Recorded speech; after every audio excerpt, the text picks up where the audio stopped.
Minister will answer questions on his behalf. I thank the Prime Minister. Questions without notice. The Leader of the Opposition. Thank you, Mr Speaker. My question is addressed to the Prime Minister.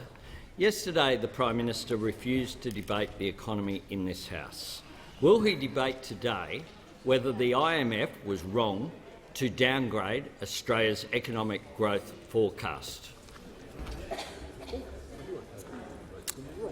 The Prime Minister has the call. Thank you, Mr Speaker. As I confirmed yesterday, the IMF downgraded those forecasts yesterday, and forecasts are regularly reviewed, whether they're by international bodies, the Reserve Bank, the Australian Government through the mid-year budget update, and of course at budget time. So that is the normal process in terms of budget forecasts and other forecasts that are presented here or elsewhere, and so that is a matter of public record, Mr Speaker.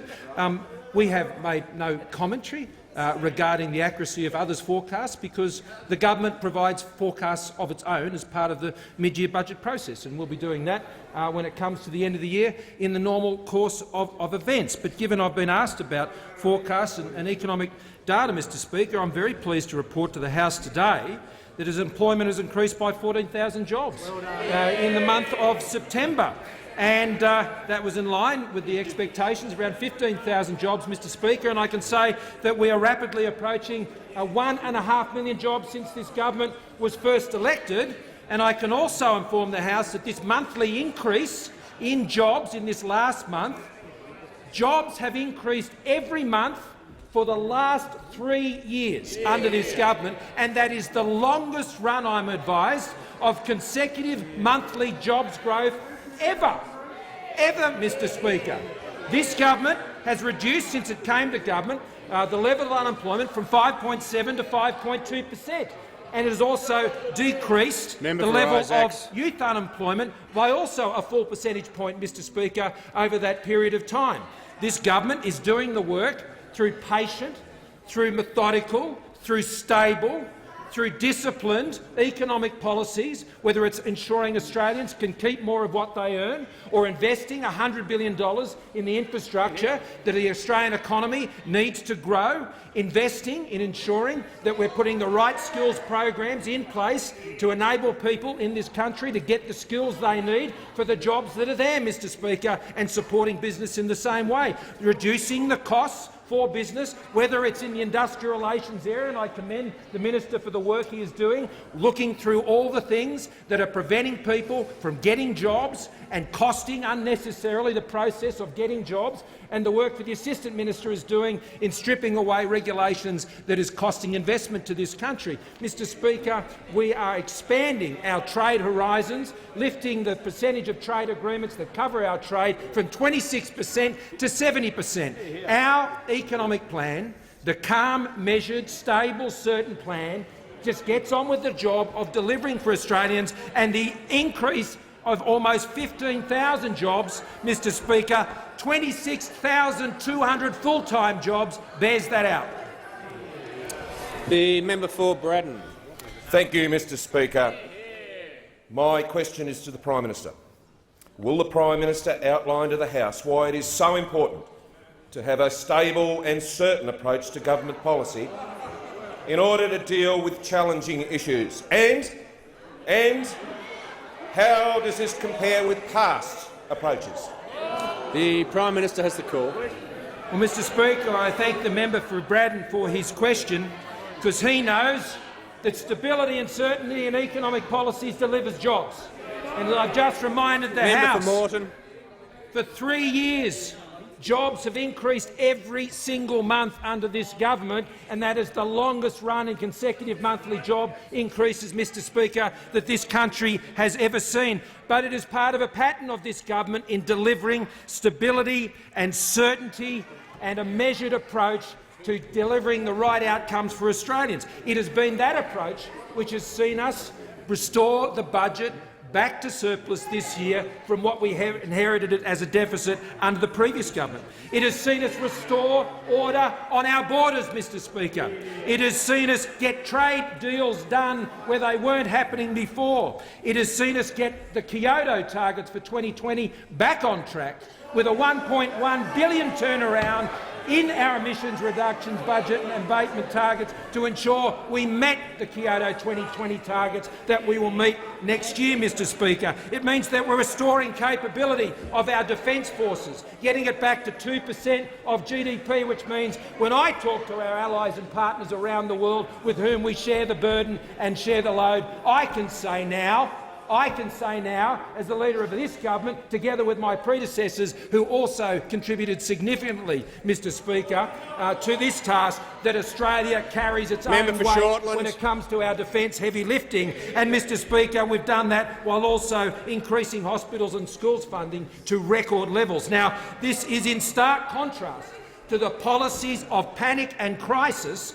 that we saw from the Labor Party when they were in government. Record deficits, $6 to $8 billion on overpriced school halls, Mr Speaker, $16 billion on border blowouts, Members on my left. $2 billion to implement a solar and insulation program, and then $1 billion to fix it, Mr Speaker. And then on top of that, they totally struck down the live cattle trade for Australian farmers overnight off the back of a TV program, Mr Speaker. And then on top of that, they sent stimulus checks to dead people and pets, Mr Speaker, and claimed that that was sound, rational economic policy. Mr Speaker, when it comes to stability and certainty, the Australian people know that they will find it with the Liberals and the Nationals, and they know a government that maintains that is never one to go to the panic and crisis, which is what we see from the Labor Party. The Leader of the Opposition. My question is again addressed to the Prime Minister. Given that since May the Reserve Bank, the OECD and the International Monetary Fund have all downgraded Australia's growth forecast for this year, will the Prime Minister agree to have a debate in this chamber today on the economy? The Prime Minister has the call. Mr Speaker, I understand from my colleagues that the debate they've actually listed for the MPI today isn't about the economy. So I'm a bit puzzled as to why they want one, but they're not prepared to table one, Mr Speaker. But I tell you what our government is going to do, it's not about debating the economy, it's actually about implementing the policies that make our economy stronger, and that's what our government is doing. That's what we're doing, Mr Speaker, and we will continue to implement those sound and carefully managed and disciplined and stable and certain policies that, as I've said today, Mr Speaker, has resulted in 3 years of consecutive increases in employment every single month, the longest run of jobs growth on a monthly basis this country has ever seen. So what we will do is not talk about it, we'll get on and do it. Well, after we were elected in May, Mr Speaker, we were elected to come into this place and ensure that Australians got to keep more of what they earn by lowering their taxes. The Labor Party sought to fight that at the election, and they fought it tooth and nail, and they just didn't fight it saying they didn't want to adopt our tax cuts. They fought it by saying they wanted $387 billion of higher taxes on the Australian people. Now, Mr Speaker, I don't know whether that was just a mindless policy of the Labor Party thinking that $387 billion of higher taxes wouldn't hurt the economy, particularly as we were facing the global conditions which we are all very familiar with. And if that is the case, then I think that speaks to their competence when it comes to framing economic policy. Or maybe, Mr Speaker, they just hadn't noticed what was going on. Now, that is a more generous view about why the Labor Party might say that. But what I know from the Labor Party is this. They will take any opportunity to argue for more reckless spending, and the Australian people know this, that when Labor spends more money, they take more money from the pockets of the Australian people. That's why Labor are never trusted with the budget, because they know they will always come after the budgets of Australians. And even now, even here at this question time, they are saying that we should be spending more money in a reckless way, in the same way they did it when they were in government, having not learned the lessons of their failures in government, Mr Speaker. They are saying that we should implement Labor's policies of panic and crisis. We will not. Resume his seat. As the Prime Minister conclude his answer, the Prime Minister conclude his answer. I call the member for Boothby. Thank you, Mr Speaker. Mr Speaker, my question is to the Prime Minister. Will the Prime Minister inform the House about how a budget surplus creates stability and certainty by increasing our economic resilience? Is the Prime Minister aware of the consequences of alternative approaches to the budget? The Prime Minister has the call. Thank you, Mr Speaker, and I thank the member for Boothby for her question and for her support, along with all of those on this side of the House and have been part of this government since we were first elected 6 years ago, for their commitment and their discipline and their sound-mindedness in backing policies that have ensured that in this year we are bringing the budget back to surplus. Now, Mr Speaker, a surplus is not an end in itself. A surplus, Mr Speaker, is a means to an end. It is ensuring that with record spending on infrastructure, Mr Speaker, in modern times, in record spending on health and education and delivering tax relief to Australians, in ensuring that we are building the budget again to have 2% of our GDP being spent on our defence forces, we are doing all of those things. And at the same time, we are bringing the budget back to surplus, and a surplus that means Australians can have confidence that we can meet the uncertainties that are ahead. Now, Mr Speaker, how long those uncertainties will be present, no one can really know, and that's why it's important that you have a government that knows how to be stable and certain and doesn't jump and doesn't lose its nerve and actually can maintain its discipline and not engage in the thoughtless, reckless, ill-considered policies we saw from Labor when they were last in government and Australians are still paying for today.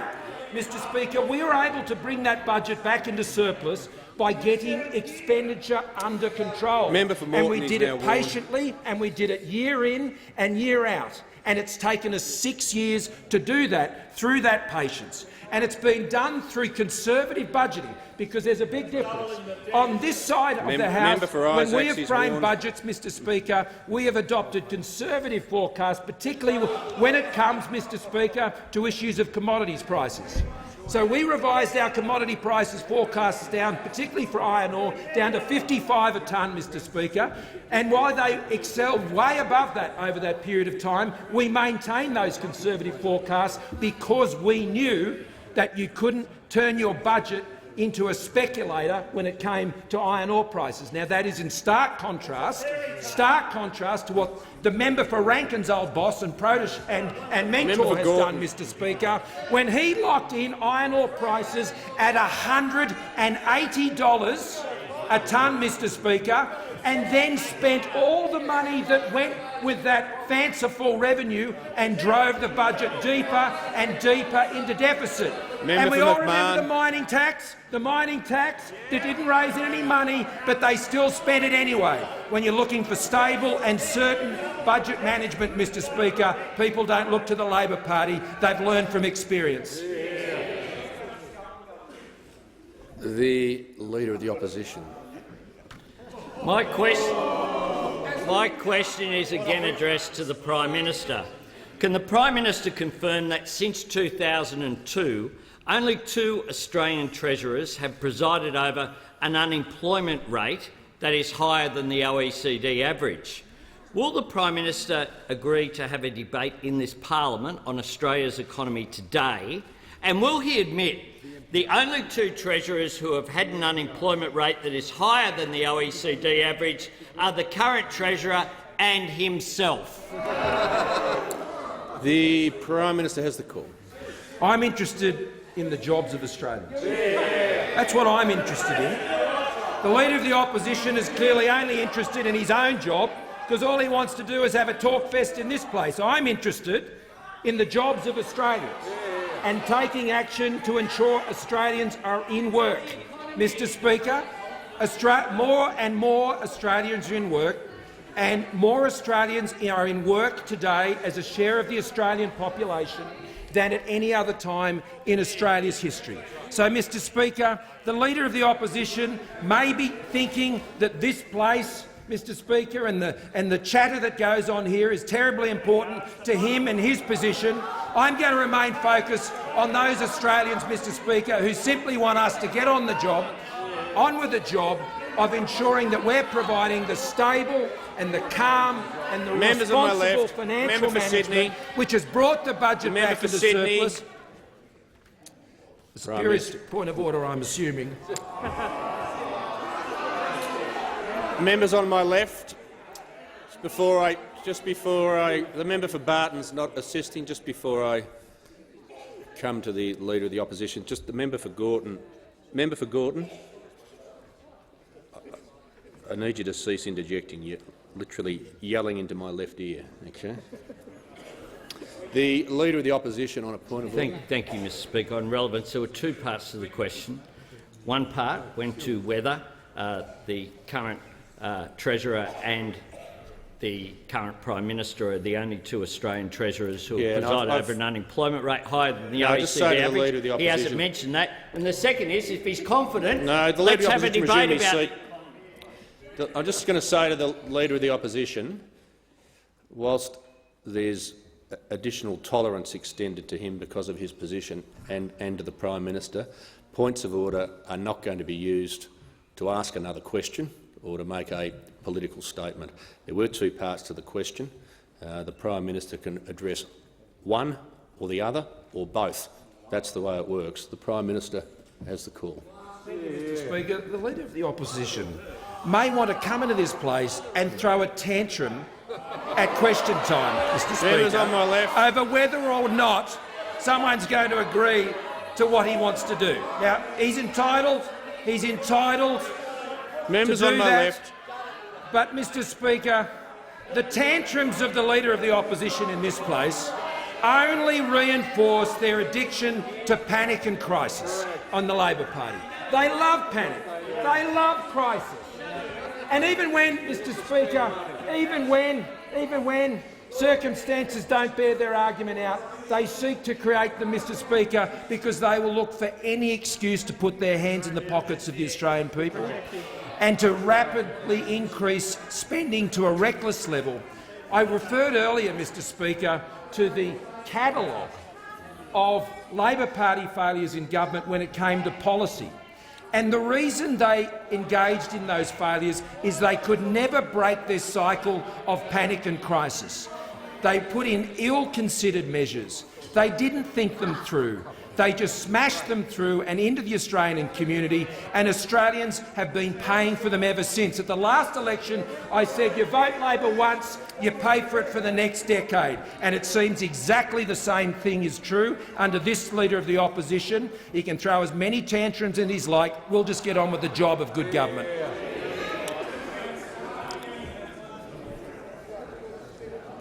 The member for Kennedy. The Minister for Drought, are you aware that the PM, after the North's flooding cattle deaths, came, listened and delivered 2 dams and 2,000 million? At the Drought Summit, in contrast, did you not say that the free market is not necessarily benevolent, that we must learn to live with and accept climate change? We cannot carry you forever. Ideology, where is the survival plan? Isn't this the policy of the corporate elites wanting to buy up owner-operator Australia and the city suits enriched by selling to foreigners? Have you stopped a single sale? Minister, who is the master that you serve? The Minister for Water. Well, thank you, Mr Speaker. Can I thank the honourable member for his question, and can I answer quite clearly and quite proudly? I serve the Australian people. Can I say, with respect to foreign sales, he has directed the question to the wrong minister. That, I can inform him, is the responsibility of the Treasurer. But let me talk about a survival plan, whether it was the Northwest floods, where Shane Stone, who is leading the recovery in that area, has done an amazing job in making sure that we have had a targeted approach, not only in restocking and replanting, giving grants, that getting these farmers back up on their feet after their whole income was wiped out in one event, but also agri-restarter loans, $5 million loans to help them restart. That's a survival plan. But let me tell you about a survival plan for the drought. This is about making sure that we understand our responsibilities. The states have clear responsibilities, clearly articulated, that we all agreed after the Drought Summit, unanimously agreed that the states look after animal welfare, freight and fodder, we look after farmer welfare. And proudly we've committed $7 billion in a three-pillar staged approach to drought. One is the here and now, making sure we give our farmers the dignity and respect they deserve, putting money in their pockets through farm household allowance. In fact, over the life of farm household allowance, farming families will get over $100,000 from Australian taxpayers to provide them with that dignity and respect they deserve, but also providing the rural financial counsellors to give them the environment to make the decisions they need. It's about also, in the second pillar, looking after the community, understanding that drought just doesn't hurt farmers, it also hurts the communities, the small businesses that support the agricultural sector. The Community Drought Program, giving a stimulus to these communities, $1 million to let them build projects, to use local tradies, using local materials out of the local hardware store, stimulating the economy, keeping it going. But it's also about the future.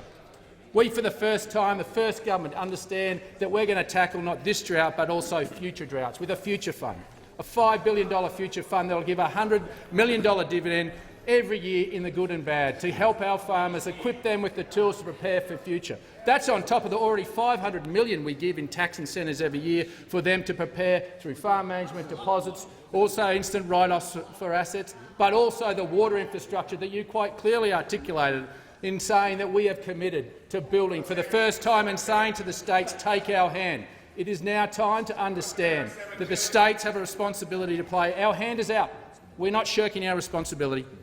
We're going to go hand in hand with anyone that wants to take it, because we believe in regional Australia, we believe in farmers, we believe in its future, and if we allow them to have the environment to undertake it, they will shine and regional and rural Australia will shine. Just up, the call goes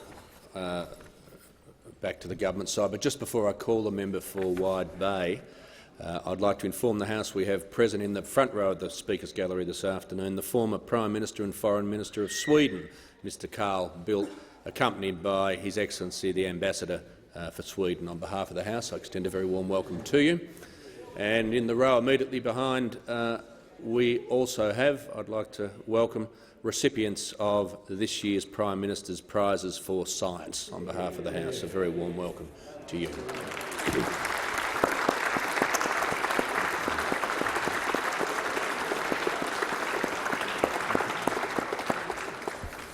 And I call the member for Wide Bay. Thank you, Mr Speaker. My question is to the Deputy Prime Minister, Minister for Infrastructure, Transport and Regional Development. Will the Deputy Prime Minister inform the House why it's important for the Morrison-McCormack government to provide a stable and certain approach to the delivery of critical infrastructure, including through the $100 billion infrastructure pipeline?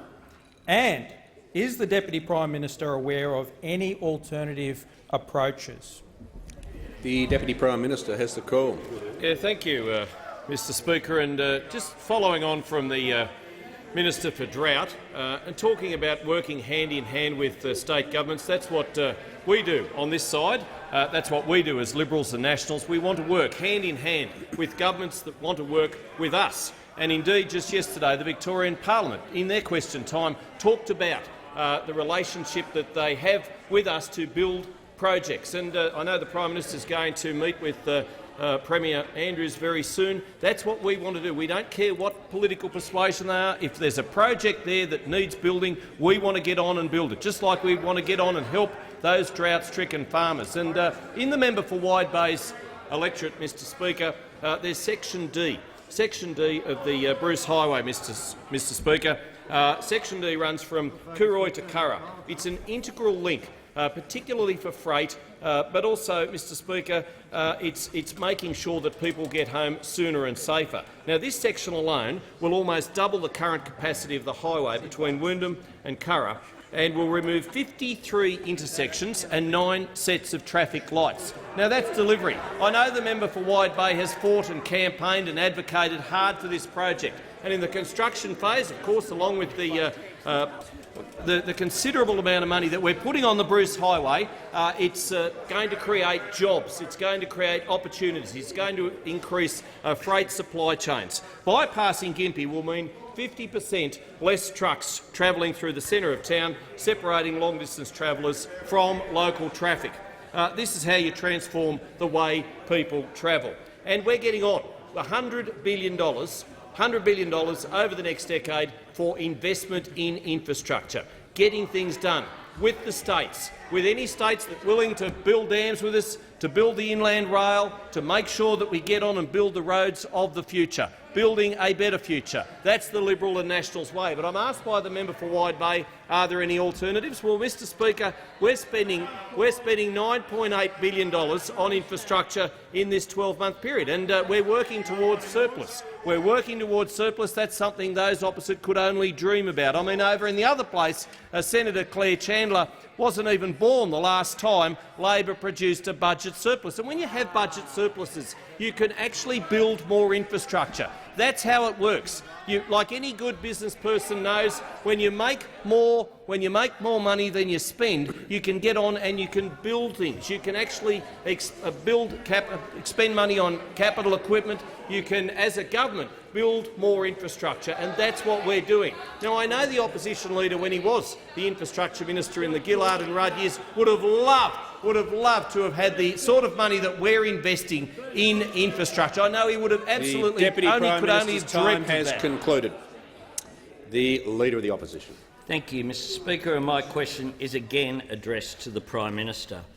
Given wage growth is the lowest it's ever been, household debt is at record highs and consumer confidence is at a 4-year low, why does the Prime Minister dismiss the role that this parliament has to play in debating the economic policy direction of the nation? Or doesn't he have the confidence in his own position to be able to do so? The Prime Minister. It's all about you, isn't it?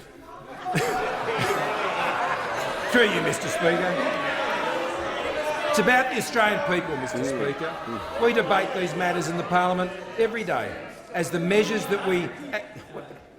Apparently, Mr Speaker, when we bring legislation into this parliament that deals with economic measures, they are apparently not debated in this place. The Leader of the Opposition has been here long enough to know that this debating chamber deals with copious pieces of legislation, Mr Speaker, and there is ample time. Now, before the next election, Mr Speaker, there will be the opportunity for the types of things the Leader of the Opposition is speaking about, and I have no doubt that will be the case, as it is on every other occasion. But, Mr Speaker, it seems the debate he needs to have is within his own party, because within his own party they've got the Climate Fight Club going on over there with umpteen different positions on climate change, and, Mr Speaker, he's got his own problems when it comes to the distractions of the New South Wales branch, where I see compensation payments are measured in how many Aldi bags they're handing out. The Prime Minister will resume his seat. The Leader of the Opposition will resume his seat. For reasons in the latter part of the Prime Minister's contribution, the material wasn't relevant to the question. The Prime Minister needs to contain himself to the subject matter of the question, which, to be fair, included 3 measures: wages growth, household debt and consumer confidence. But I mean, I think he can talk about the economy because the Prime Minister has a call. I'm in this place every single day talking about the economy, and let me tell you this: when we came to government, the real wage growth through the year was 0.5% and today it's 0.7%. On household debt, Mr Speaker, I note the comments of the most recent RBA minutes, and it says this: despite the high level of household debt in Australia relative to other countries, the risks from household debt appeared to be mostly contained. Members noted that households continue to have large prepayments on their housing debt. In aggregate, mortgage prepayments were equal to 2.5 years of repayment. So, Mr Speaker, whether it comes to what we're doing on jobs, whether it comes to what we're doing in restoring the budget to surplus to ensure that we are there not only to meet the needs of today, but we are there to meet the needs of tomorrow, because we know how to keep our heads, to keep calm, Mr Speaker, and to ensure that we continue to lay out the policies which we know are having the impact that they need to have, and particularly in relation to employment. Employment in this country is the beginning of everything. If someone has a job, that means they have an income. If they have an income, it means they have choice. And they have choices on a much grander scale they have today than previously, Mr Speaker, because of the policies that we've been putting in place. And they extend, Mr Speaker, to the record investment we're putting into education, ensuring that every parent, regardless of where they live, they have the choices to send their children to the schools that they would like to. And equally, when it comes to medicines or hospitals or any of these other measures, Mr Speaker, they are getting the support through the budget that gives them those choices. Our government is a government that's about jobs. It's about a government that is getting on with the job, and that's what our government will continue to do. The member for McKellar. Thank you, Mr Speaker. My question is to the Minister for Home Affairs. Will the minister outline to the House the importance of the Morrison government providing a stable and certain approach to border protection and to domestic national security? And is the minister aware of any alternative policy approaches? The Minister for Home Affairs. Thank you, Mr Speaker.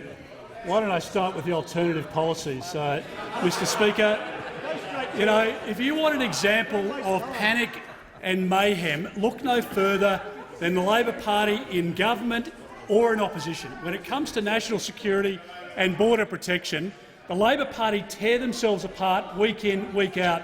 And at the moment, Mr Speaker, we're seeing a civil war play out on the Labor Party front benches. And we know that Senator Keneally is making these unilateral decisions which are completely at odds with the leadership of the Labor Party. But it was the same when they were in government, Mr Speaker. They lost control of our borders and they panicked, and we saw the resulting consequences, Mr Speaker. We know that when Labor lost control of our borders, 50,000 people came, and they came on 800 boats, but tragically, Mr Speaker, 1,200 people drowned at sea. Now, worse than that, Mr Speaker, the Labor Party today still has not learnt the lessons from those failed days. Mr Speaker, we know that in addition to that cost, there was a $16 billion cost that was hitting the bottom line, and it meant that there were consequences elsewhere. Now, if Labor's spending $16 billion on border protection failures and all of the mayhem and the panic and the chaos that was taking place during those days, where do you think they went to cut? They went, Mr Speaker, to the national security portfolio, as you'd expect from Labor. They cut $128 million from the AFP. They cut $30 million from the Australian Crime Commission. They cut $27 million from AUSTRAC. They cut $735 million and 700 staff from the then Customs Service. And, Mr Speaker, they cut $125 million from ASIO. This year, we will provide funding to ASIO more than any other year in the 70-year history of ASIO, Mr Speaker, and we've done that because we can balance the budget.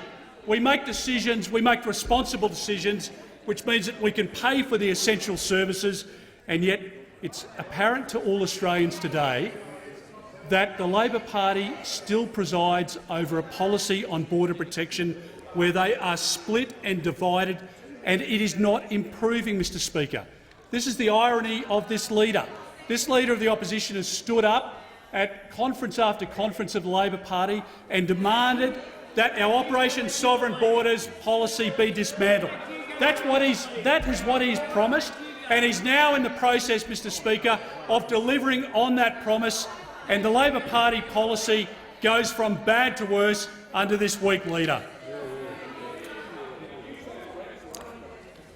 The Leader of the Opposition. Thank you, Mr Speaker. My question is again addressed to the Prime Minister. Can the Prime Minister confirm the absence of an energy policy is leaving people with higher electricity bills to the point where, in a suburb like Corio, 1 in 10 people have had their electricity cut off? In this poverty week, will the Prime Minister agree to have a debate on Australia's economy today? The Minister for Energy. Well, thank you, Mr Speaker, and I thank the member for his question. Of course, it was the coalition who updated hardship policies, made them uniform and ensured that those hardship policies were in place to ensure the most vulnerable in our community were getting a fair deal, Mr Speaker. A fair deal. Now, that's just the beginning. of what we've done to make sure that vulnerable Australians are getting a fair deal on energy, Mr Speaker. So we saw at the beginning of July the default market offer was put in place. This is a price cap on electricity prices which affects most of all the most vulnerable Australians right across the national electricity market across the country, Mr Speaker. On top of that, we've put in place the reference price, which ensures that customers find it easier to make a choice, comparable choices. The member for Corio and the member for Cowan. The Minister has the call.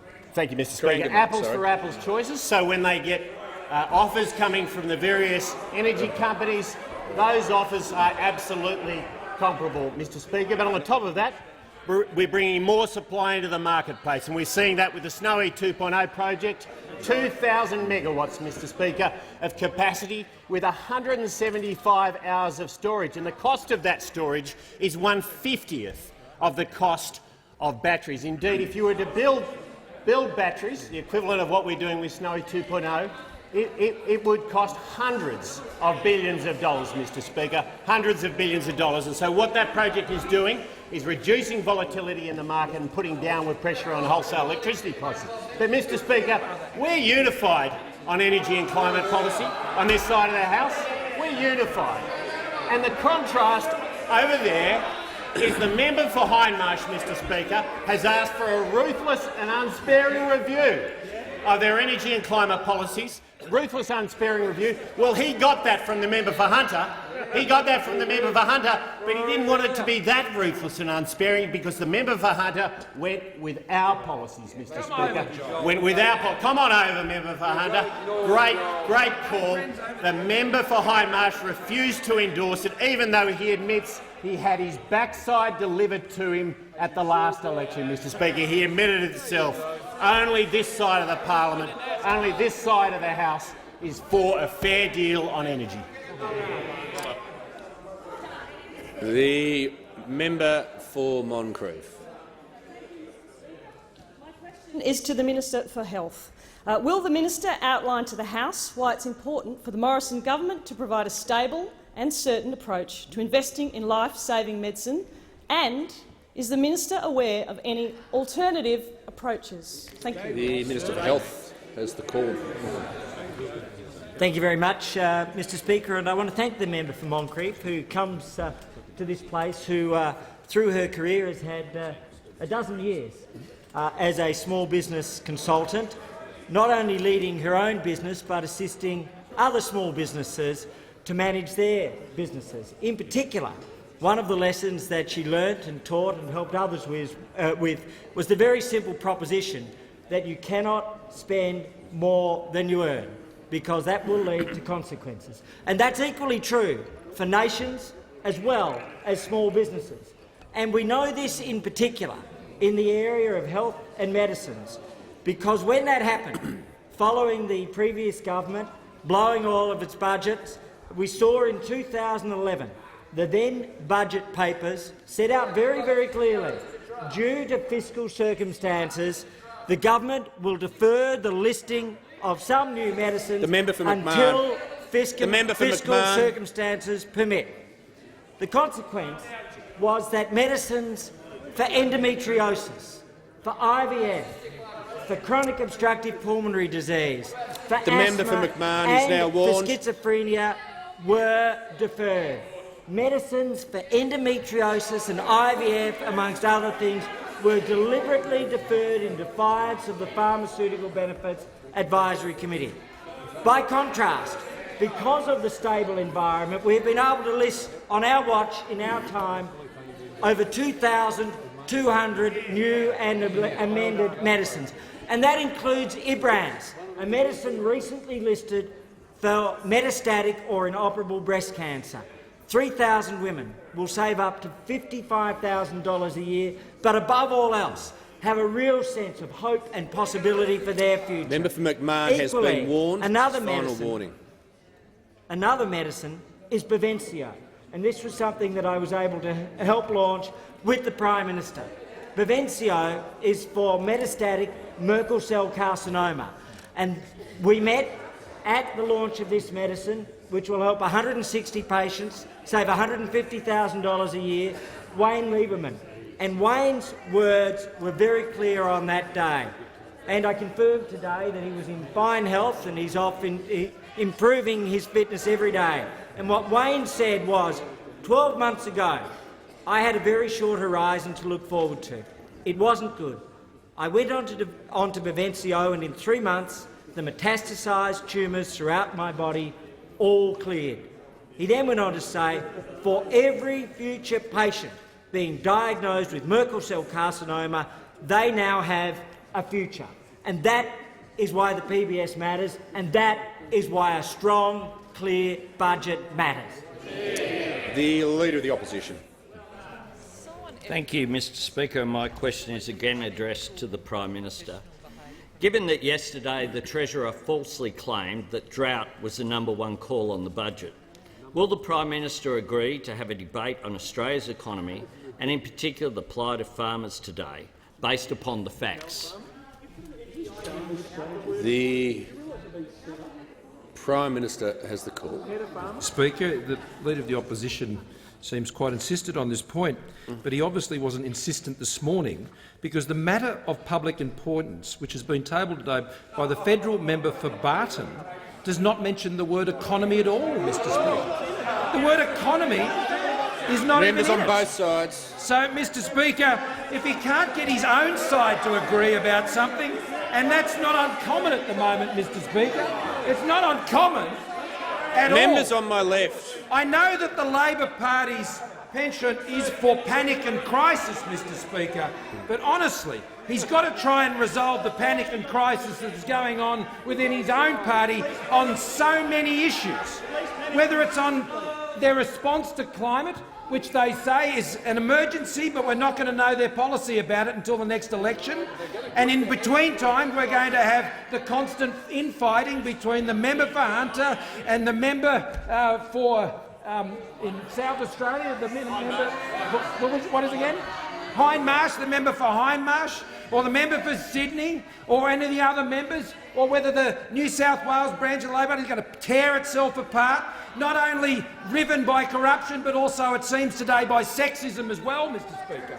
The Leader of the Labor Party, he's got plenty on his plate, and so I'll leave him to deal with that all on his own measure. The member for Wentworth. Thank you, Mr Speaker. My question is to the Minister for the Environment. Will the Minister outline to the House why it is important for the Morrison government to provide a stable and certain approach on the management and protection of our environment? And will the Minister outline how this differs from past approaches? The Minister for the Environment has the call.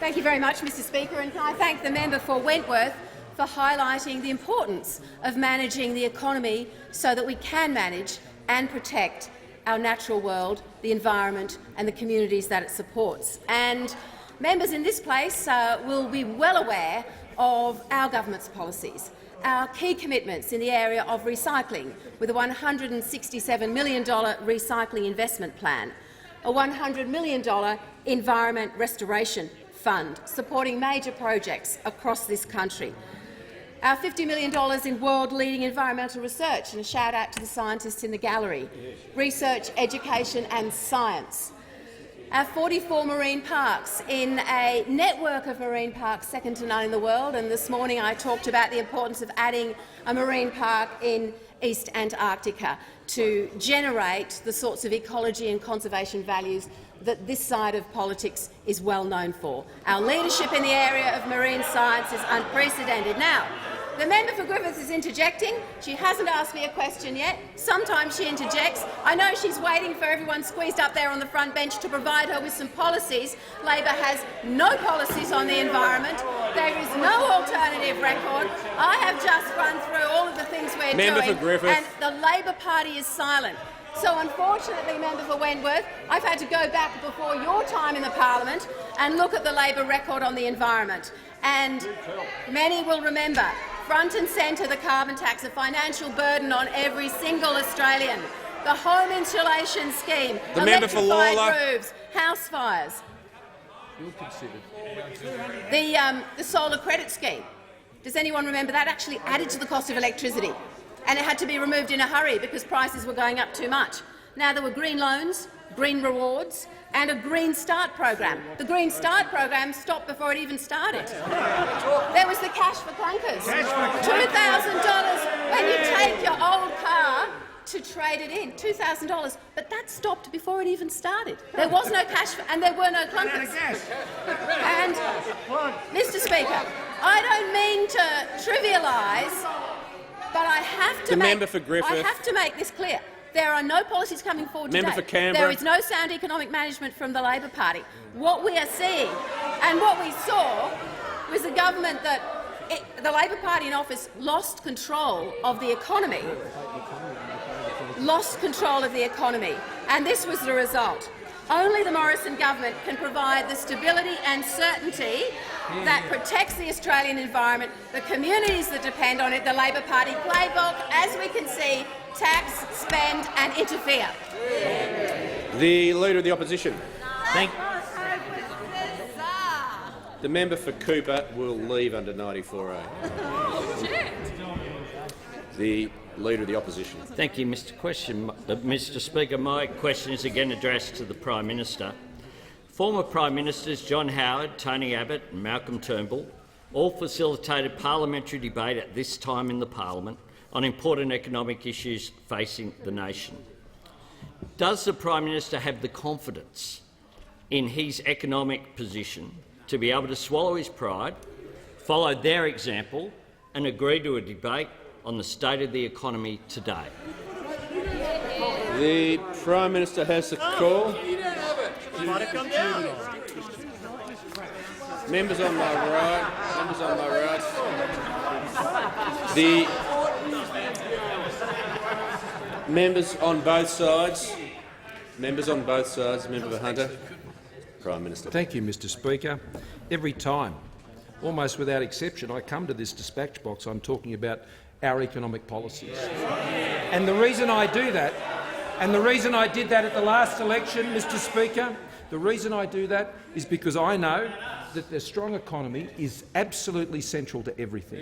It's ensuring that you have the right economic policies that provide the bedrock to create the budget that can guarantee the essential services that Australians rely on. And that's exactly what our government has been doing. In season and out, despite what the global challenges are, we have continued to be able to build the strength and capability of our budget position, but also of the Australian economy, which has seen now almost 1.5 million Australians get a job. Now, Mr Speaker, that is the greatest argument when it comes to the economic policies of this government, and that's almost 1.5 million Australians who've got a job.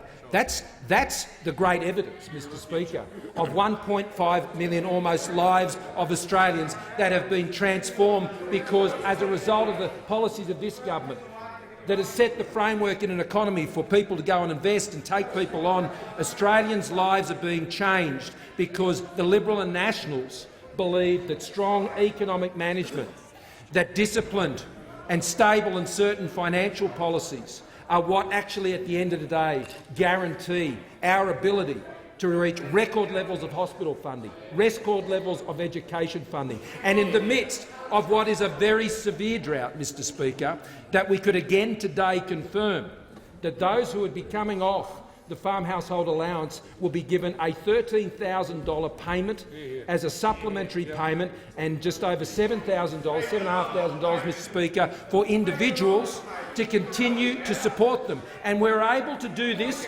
within the constraints of the budget that has been brought back to surplus. Because, as I remarked in this place some time ago, the Leader of the Opposition, he wants to have debates. I'm getting on with things. But how can the Leader of the Opposition even have a debate when he can't even tell us what his tax policy is, what his climate change policy is, or any of these other critical issues that he fails to answer questions on a daily basis? He hasn't got a policy agenda, Mr Speaker. The reason we have to talk about their record in government and their policy agenda from the last election is they haven't had any policies since that time. So it is absolutely fair for the Australian people, Mr Speaker, to hold them to their record of the policies they took to the last election, and they were condemned for those policies by the Australian people at that time. We will continue, Mr Speaker, to deliver the policies that were confirmed at the last election, policies that over the last 6 years have created almost 1.5 million jobs for Australians. The member for Flynn. Mr Speaker, my question is to the Minister representing the Minister of Agriculture. Will the Minister outline to the House why it is important for the Morrison-McCormick government to provide a stable and certain approach to supporting our agriculture export sector, and how does this approach differ from alternative methods? The Minister representing the Minister for Agriculture. Well, thank you, Mr Speaker. And can I thank the member for Flynn for his question, and also the people of Flynn for their significant contribution, not just to the resource sector but also the agricultural sector. They play an important part in one of our most important industries, one that has a great story. The story is just add rain, and it will rain.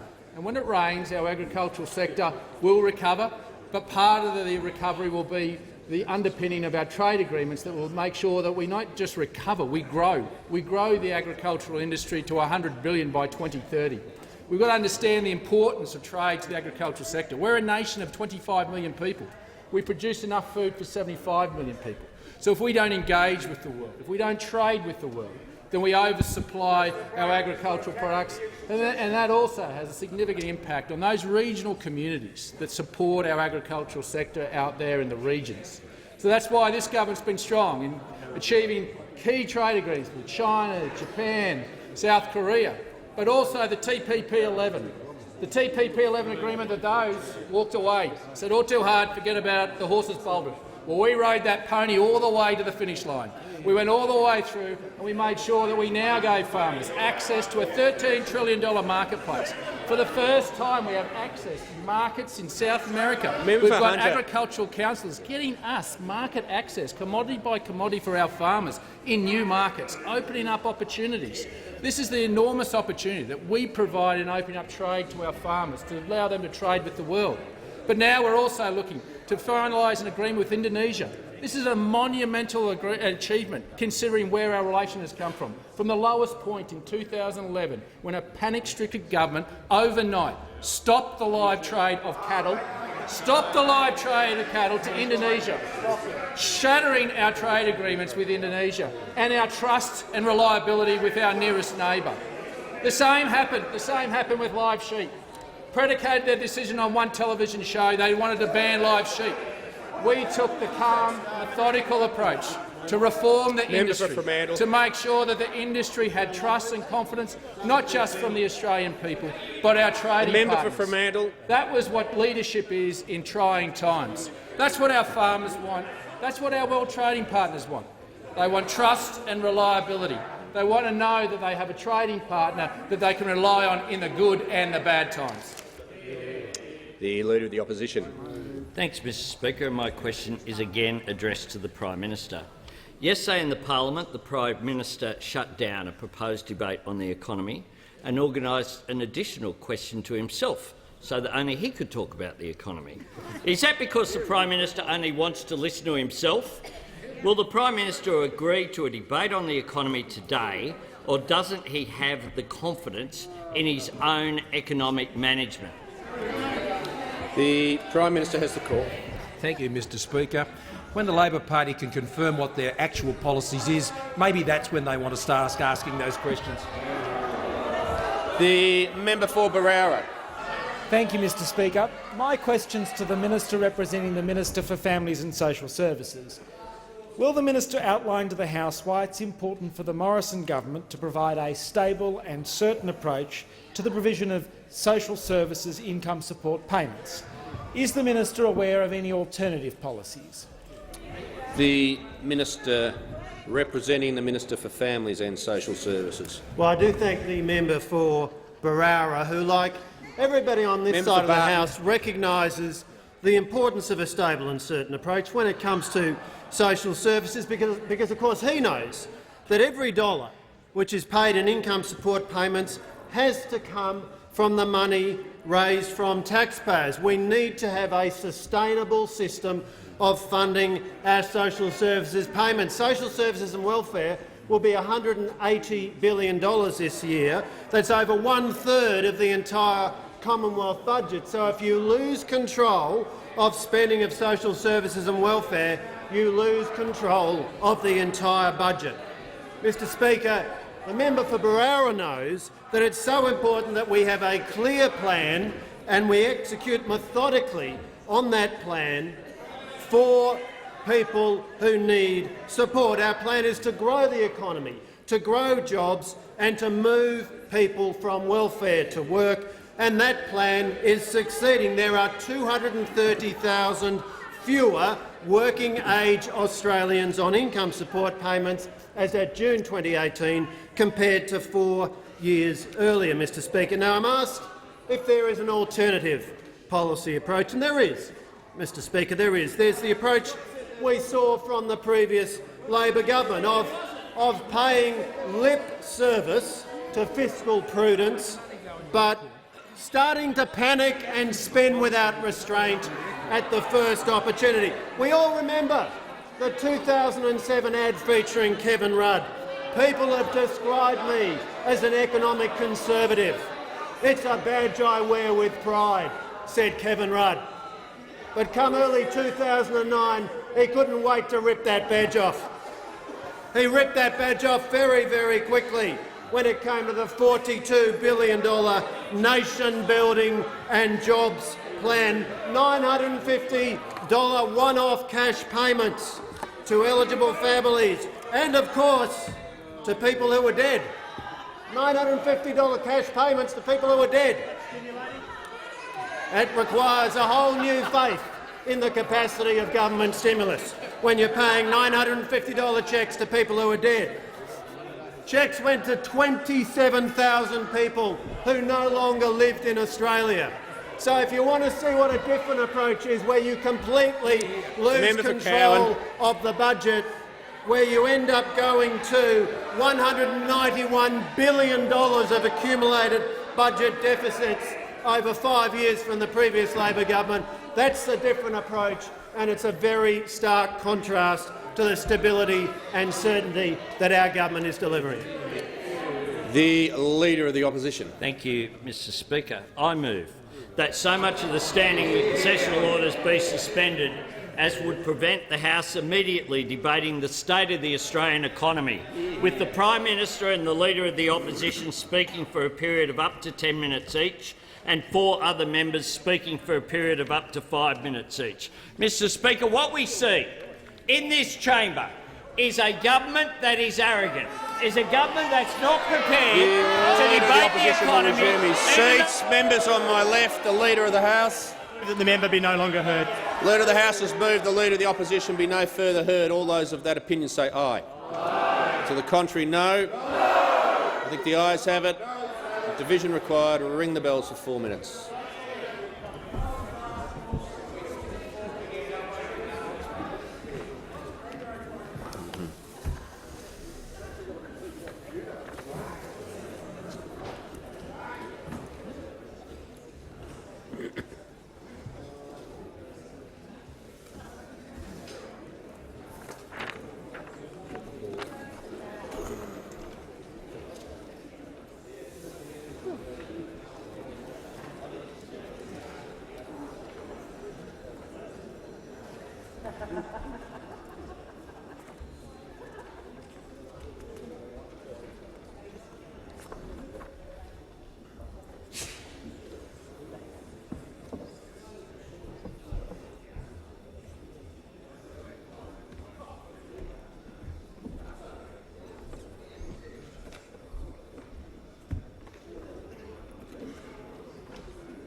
Lock the doors. Order. The question is that the Leader of the Opposition be no further heard. The ayes will pass to the right of the chair, the noes to the left. Point the honourable members for Gray and Nichols tell us for the ayes, and the honourable members for Lawler and Werriwa tell us for the noes.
Order. The result of the division is ayes 68, noes 66. The questions therefore result in the affirmative. Is the motion moved by the Leader of the Opposition seconded? I call the member for Rankin. Sure, member for Rankin. Just yes, the leader of the member. Hang on, just if the member for Rankin can just resume his seat, and I'll call the Leader of the House. The Leader of the Opposition gave a short summary of part of question time yesterday. Then he put a proposal to the Prime Minister. Then he went off on a tangent. Then he was the subject of a close. No, I've just got to say. I've got to say to the Leader of the House. No, members on both sides. You're now interjecting on me. I can't hear this point of order. I have to call for a seconder for the motion. No, members on my left. I'll decide who stands up, sits down and gets ejected, OK? That sort of works. Yes, hang on. You don't have the call at the moment, OK? I'm going to call the Leader of the House, but I'm going to point out to him that the standing orders require that I ask for a seconder immediately. The Leader of the House, briefly. Mr Speaker, it does not appear that there is actually a motion before the House. Where is it? Just confirm. I'll hear from the manager. What are you saying? You don't have a copy of the motion?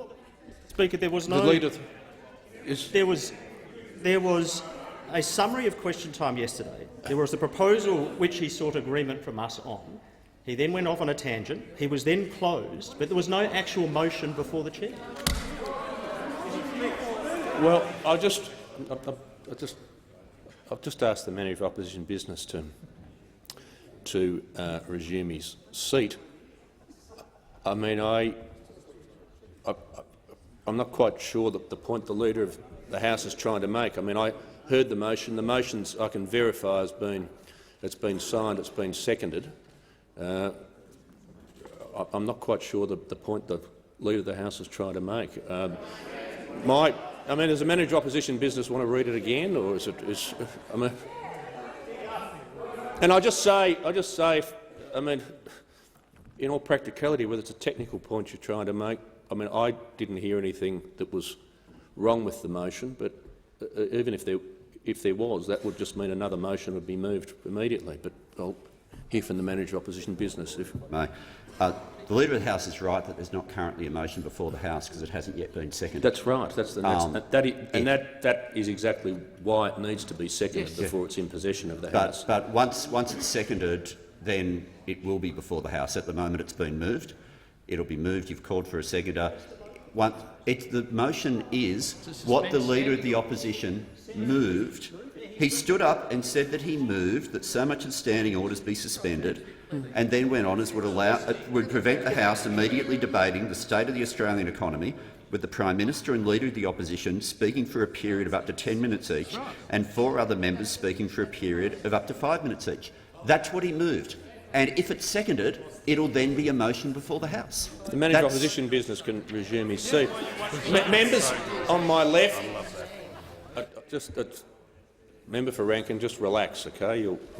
You'll get there. How long you'll get there for, I'm not so sure, but you'll get there.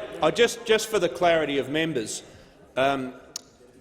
maybe this is where some of the confusion lies. The Leader of the Opposition didn't seek leave to move a motion. He simply moved that standing orders be suspended and be suspended for the purposes outlined in the motion. The standing orders do make clear that I need to call for a seconder once the motion has been seconded, and that has been dealt with, and I'm then in a position to state the question. Until I actually state the question to the House, the motion isn't before the House. So I'm going to now just call for a seconder, and I'll ask the member. Well, the member for Rankin was seeking the call before. Member for Rankin. Seconded. Today they run from a debate on the economy. They are ashamed. The Leader of the House. The Leader of the House has moved that the member for Rankin be no further heard. All those of that opinion say aye. Contrary, no. I think the ayes have it. Division required. Given the time elapsed, we are going to have to go for 4 minutes under the standing orders. Ring the bells for 4 minutes.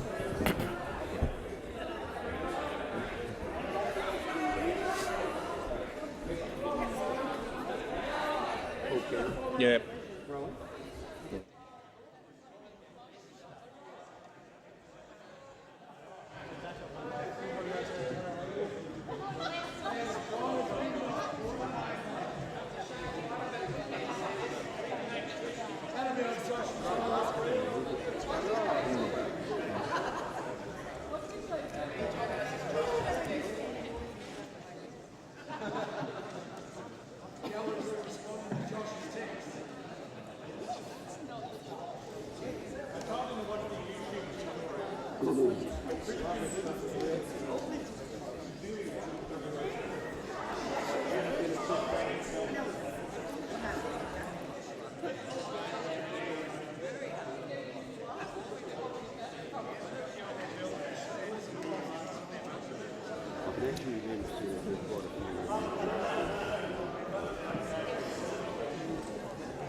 Lock the doors.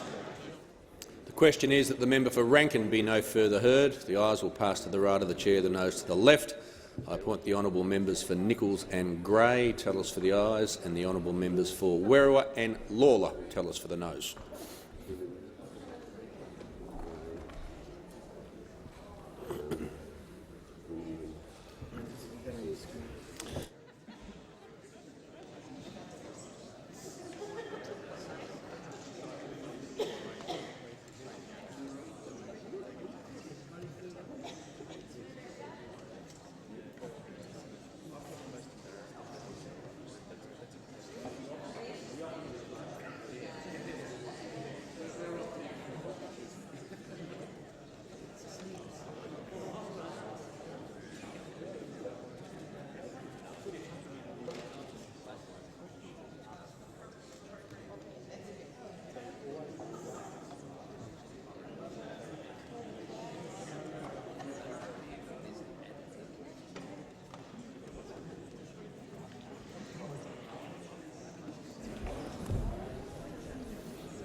Order. The result of the division is ayes 69, noes 65.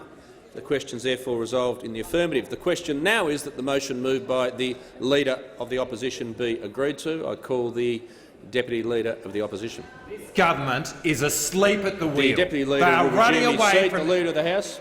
Leader of the House has moved that the question be put. All those of that opinion say aye. The contrary, no. If the ayes have it, division required. Ring the bells for 1 minute. I appoint the same tellers as the previous division. Members must remain in their seats unless they're leaving the chamber or did not vote in the previous division or changing their votes, in which case they must report to the tellers.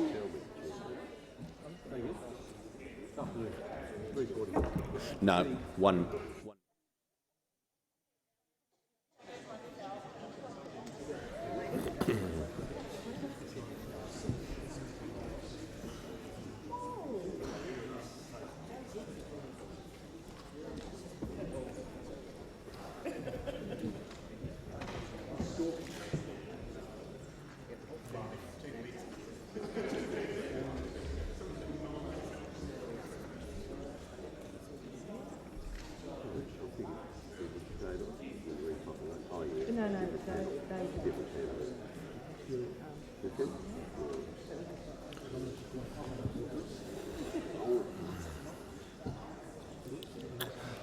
Lock the doors.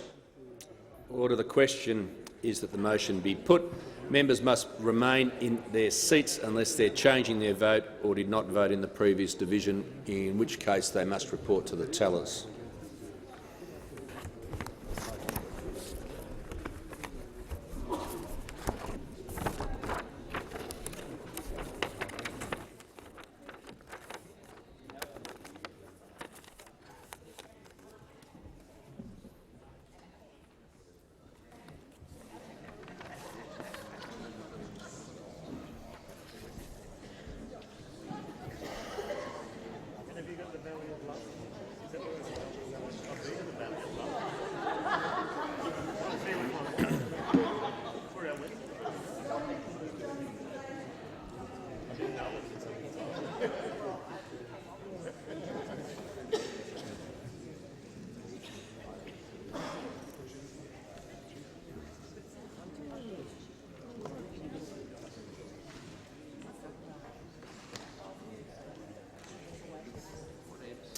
Order. The result of the division is ayes 69, noes 65. The question is therefore resolved in the affirmative.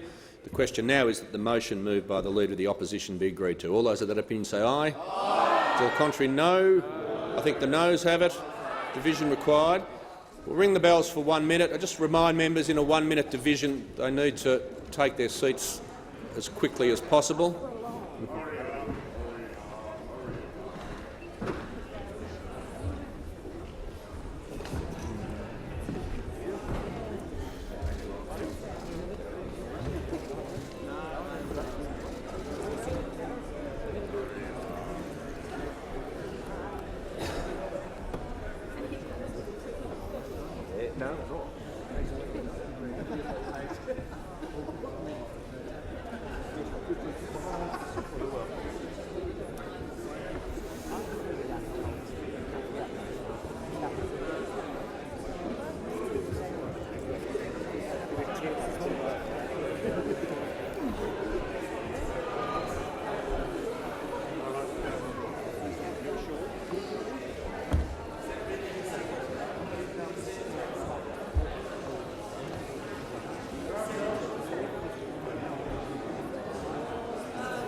Lock the doors.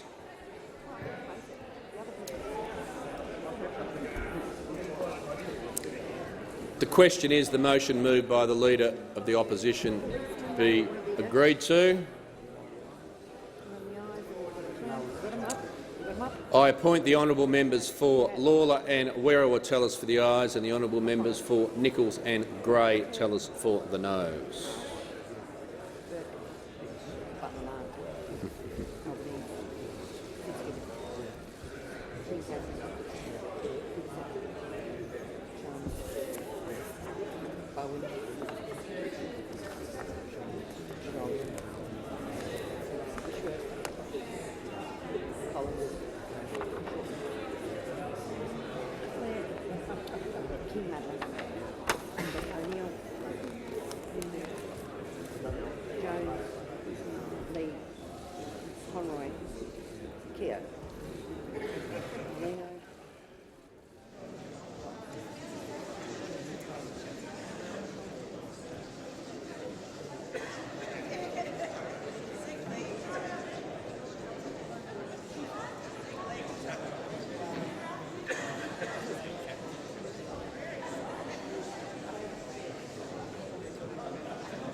Order. The result of the division is ayes 61, noes 69. The question is therefore negatived.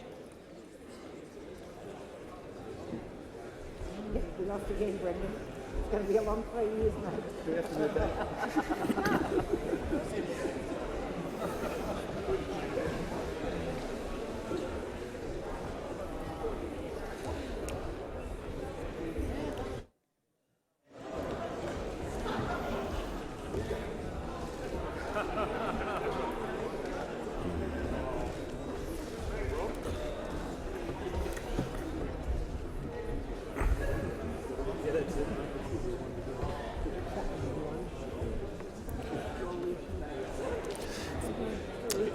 If members can take their seats, please. Questions time is still in session.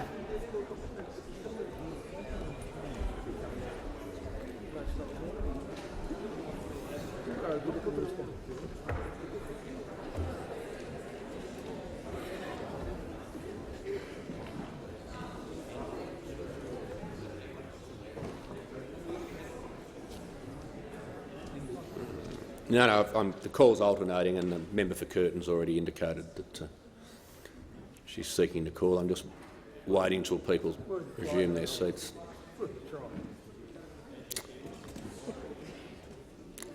The member for Curtin. My question is to the Minister for Industry, Science and Technology. Will the Minister advise the House how the outstanding work of Australian scientists and research innovators is being recognised by the Morrison government? The Minister has the call. Thank you, Mr Speaker, and I thank the member for her question. And I know that she's a passionate supporter of science, of research, of innovation and education. And of course, last night we had the opportunity to recognise the outstanding talent that we have in this country in science, in research, innovation and in science teaching at the Prime Minister's Prizes for Science. Now, many of those who were recognised last night were here in the gallery earlier in question time today, and I don't, unfortunately, now have the opportunity to acknowledge every single one of them, but I would like to recognise the Prime Minister's Prize for Science awardee, Professor Cheryl Prager AM. Now, she's from the University of Western Australia and she has got an extraordinarily distinguished career in applied and pure mathematics. She is internationally acclaimed and much of her work are things that we deal with now each and every day, from secure banking through to accurate internet searches. Now, the science that she has done, the mathematics that she has done, is used, as I say, by all of us, but by industry, and her work is an excellent example of industry and researchers collaborating. Now, this government is committed to making sure that we build our strengths with science and research collaboration, because when we know that when industry and science collaborate, it is much better for industry. They do grow, they do innovate, they are able to maximise profitability, they're able to build our economy and they're able to create more jobs. So we are committed to making sure that we are building the connections between science and industry. Now, Mr Speaker, those in this House would know how passionate I am about STEM, science, technology, engineering and maths, and making sure that we get more women into the STEM disciplines. So I was especially encouraged to see that last night we had record numbers of women winners being recognised in the Prime Minister's Prizes for Science. In fact, 10 of the recipients, 5 of them were women, which is an outstanding achievement, and that includes the top prize. And they were all selected on merit. They were all outstanding recipients of the Prime Minister's prizes. Now, I would like to recognise the outstanding achievements of our science teachers. They are so important to encouraging our young people to develop a lifelong love of science, which sets them up for great futures, because 75% of the jobs of the future require STEM skills. The Prime Minister. Thank you, Mr Speaker. I ask that further questions be placed on the